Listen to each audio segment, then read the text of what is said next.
Now this did not disappoint.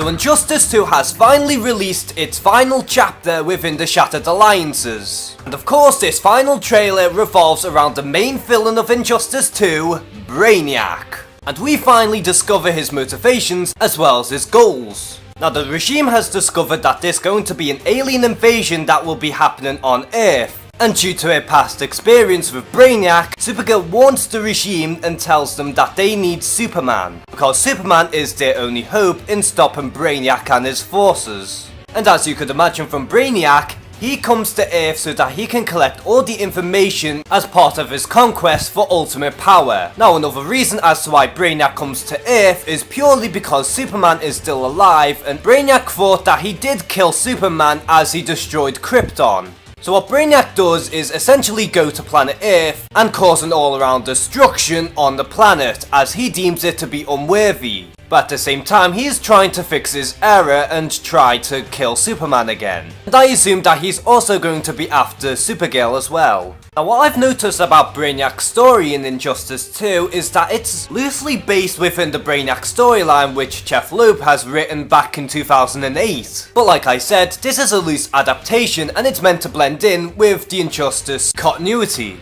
Now what we also learn from this trailer is the fact that Batman is actually going to team up with Superman and put all their differences to one side in order to save the world from Brainiac. Which does make sense, but at the same time I don't want them to become best buds in the end of Injustice 2, unless either one of them dies, or both Batman and Superman end up becoming dictators in this continuity by the end of Injustice 2, which would then set up to the inevitable Injustice 3.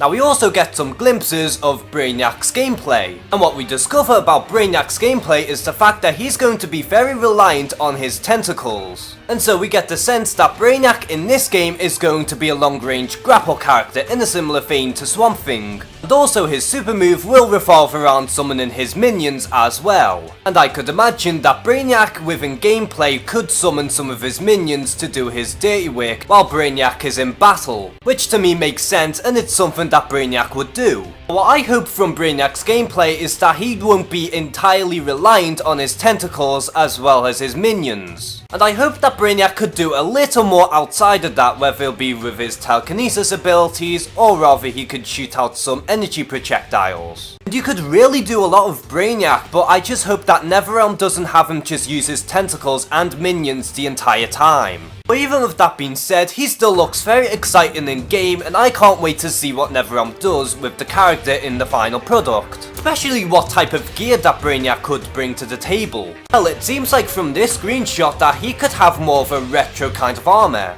And for that being said, I'm very satisfied of what we've got from Brainiac so far. He looks amazing, he looks fun in game, his storyline is very intriguing, I especially love his voice in this game in particular, and it's probably the best voice I've heard from Brainiac since Superman the Animated Series. So are you pumped for Brainiac in Injustice 2? Comment below and share some thoughts. And as always, thank you guys for watching this video, please like and subscribe, take care and have a good one.